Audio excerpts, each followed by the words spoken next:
ഇപ്പോൾ റിക്രിയേഷൻ ഗ്രൗണ്ടിന് പുറത്ത് പതിനായിരങ്ങൾ ഈ മഴയിലും കാത്തു നിൽക്കുകയാണ്. കാര്യമായി മഴ പെയ്യുന്നു എന്നാണ് നമ്മൾ മനസ്സിലാക്കുന്നത്. ഈ വിലാപയാത്ര ആരംഭിച്ച മുതൽ മഴയുടെ ശല്യം ഉണ്ടായിരുന്നു. എന്നാലും മഴയെ അവഗണിച്ചാണ് തങ്ങളുടെ കാവലാളായി ഇത്രകാലവും 8 പതിറ്റാണ്ടോളം പ്രവർത്തിച്ച VS-ന് അഭിവാദ്യം അർപ്പിക്കാൻ ഈ ആളുകൾ മുഴുവനും എത്തിയത്.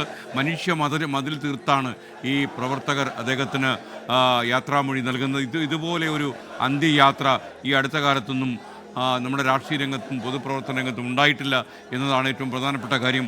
അത്ര കൂടുതൽ ഈ മനുഷ്യൻ നമ്മുടെ സാധാരണ ജനങ്ങൾക്ക് പ്രിയപ്പെട്ടവനായിരുന്നു. തൊഴിലാളികളെ സംഘടിപ്പിക്കാനും തൊഴിലാളികളിൽ ആവേശമുണ്ടാക്കാനും അവരുടെ ജീവിതത്തിൽ മെച്ചമുണ്ടാക്കാനും അവരുടെ സാമൂഹിക അന്തസ്സ് ഉയർത്തിപ്പിടിക്കുവാനുമൊക്കെ അഹോരാത്രം പണിയെടുത്ത ഒരു നേതാവിൻ്റെ യാത്രയാണ് നമ്മൾ ഈ കാണുന്നത്. നൂറുകണക്കിന് ആളുകൾ എപ്പോഴും ഈ ഗ്രൗണ്ടിന് പുറത്തുണ്ട്. അവർക്കൊക്കെ ദർശനം കൊടുത്തു കഴിഞ്ഞാൽ ഈ പൊതുദർശനം അവിടെ അവസാനിക്കും. അത് കഴിഞ്ഞ് അദ്ദേഹത്തിൻ്റെ അന്ത്യയാത്ര നിത്യനിദ്രയിലേക്ക് അദ്ദേഹം മടങ്ങുകയാകും. ഒരു യുഗാന്ത്യം അല്ലെങ്കിൽ ഒരു സൂര്യൻ്റെ അസ്തമയം എന്ന് വേണമെങ്കിൽ നമുക്ക് പറയാം. രാഷ്ട്രീയ രംഗത്തെ പൊൻതാരകം എന്ന് നമ്മളൊക്കെ വിളിച്ചു പറയുന്ന VS അന്ത്യവിശ്രമം കൊള്ളാൻ ഇനി ഒരുപാട് സമയം വേണ്ടി വരില്ല. ഈ സമരഭൂമിയിൽ അദ്ദേഹത്തിന് നിദ്ര ഒരുക്കും.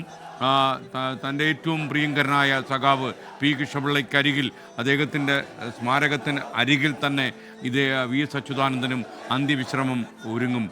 വരും കാലത്ത് ഗവേഷണ വിദ്യാർത്ഥികൾക്ക് അത്ഭുതത്തോടെയും അമ്പരപ്പോടെയും മാത്രം കാണാൻ കഴിയുന്ന ഒരു രാഷ്ട്രീയ ചരിത്രം അവശേഷിപ്പിച്ചായിരിക്കും VS മടങ്ങുക. നമുക്കൊപ്പം ദിലീപ് കുമാർ കൂടി ചേരുകയാണ്. ദിലീപ്, അണമുറിയാത്ത ജനപ്രവാഹമാണല്ലോ. എപ്പോഴാണ് ഈ സഖാക്കളുടെ ഈ പ്രവാഹം, പൊതുപ്രവർത്തകരുടെ ഈ പ്രവാഹം അവസാനിക്കുക?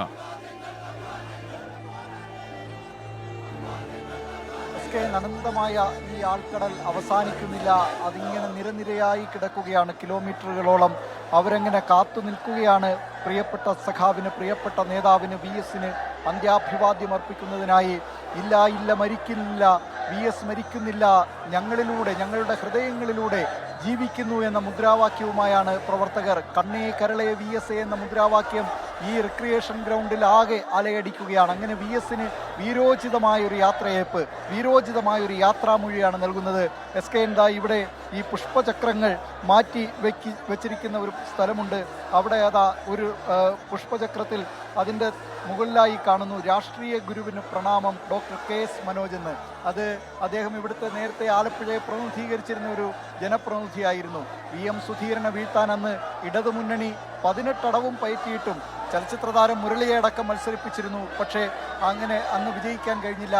KS മനോജിലൂടെയാണ് അന്ന് ഇടതുമുന്നണി ഈ മണ്ഡലം ഇടതുപാളയത്തിലേക്ക് കൊണ്ടുവന്നത്. പിന്നീട് അദ്ദേഹം UDF-ലുമായൊക്കെ ബന്ധപ്പെട്ടതും UDF-ലേക്ക് പോയതുമൊക്കെ ചരിത്രം. ഏതായാലും രാഷ്ട്രീയ ഗുരുവെന്നാണ് ഡോക്ടർ KS മനോജ് അദ്ദേഹത്തെ വിശേഷിപ്പിച്ചിരുന്നത്. ഇങ്ങനെ എത്രയോ മനുഷ്യർ അവർക്ക് പറയാൻ, അവർ ബൈറ്റുകളായി പറയാത്ത കാര്യങ്ങൾ, ഒരുപക്ഷെ നമ്മുടെയൊന്നും ടെലിവിഷൻ ചാനൽ ക്യാമറകൾക്ക് അവരുടെയൊന്നും സമീപത്ത് പോയി ഇത്രയധികം പേരുടെ ബൈറ്റുകൾ എടുക്കാൻ കഴിഞ്ഞിട്ടുണ്ടാവില്ല. പക്ഷേ അവരിൽ പലർക്കും എത്രയോ അനുഭവങ്ങൾ VS-മായി പങ്കുവയ്ക്കാനുണ്ടാകും. അല്ലെങ്കിൽ VS എന്ന മനുഷ്യനെ അകലെ നിന്ന് കണ്ടവർ, അടുത്തുനിന്ന് കണ്ടവർ, ഇവർക്കൊക്കെ എന്തൊക്കെ കാര്യങ്ങൾ പറയാനുണ്ടാകുമെന്നത് VS-നെ കാണാൻ കിലോമീറ്ററുകളോളം നടന്നു വന്നവർ വരെയുണ്ട്. പാലായിൽ നിന്ന് നടന്നു വന്ന ഒരു VS-നെ അത്രയധികം ആരാധിക്കുന്ന ഒരാളെ കണ്ടിരുന്നു. അങ്ങനെ എത്രയോ പേരാണ് സംസ്ഥാനത്തിൻ്റെ വിവിധ ഭാഗങ്ങളിൽ നിന്ന്.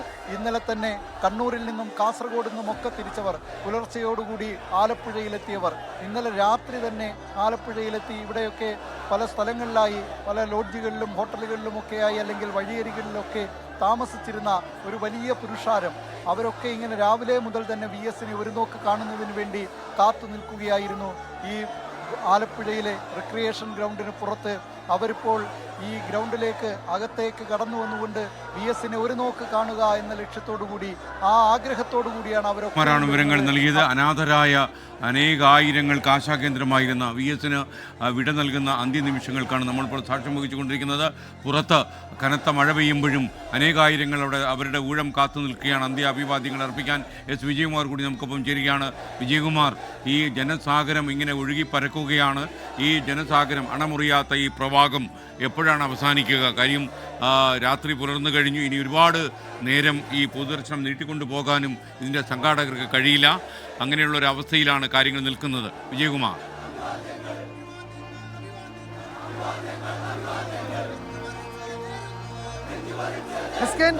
ഈ ദൃശ്യങ്ങളിൽ കാണാം നമ്മൾ നേരത്തെ കണ്ടതുപോലെ തന്നെ ആ ക്യൂ ഏതാണ്ട് അതേപോലെ തുടരുകയാണ്. അത് ആളുകൾ അകത്തേക്ക് കയറുന്നുണ്ട്, വി എസിനെ കണ്ട് പുറത്തേക്ക് ഇറങ്ങുന്നുണ്ട്. പക്ഷേ ആ ക്യൂ അപ്പോഴേക്കും അടുത്ത ആൾക്കൂട്ടം ആ ക്യൂവിൻ്റെ പിന്നിൽ നിരക്കുകയാണ്. ഇവിടെ ഈ വെള്ളക്കെട്ട് അങ്ങേയറ്റം രൂക്ഷവുമായിട്ടുണ്ട്.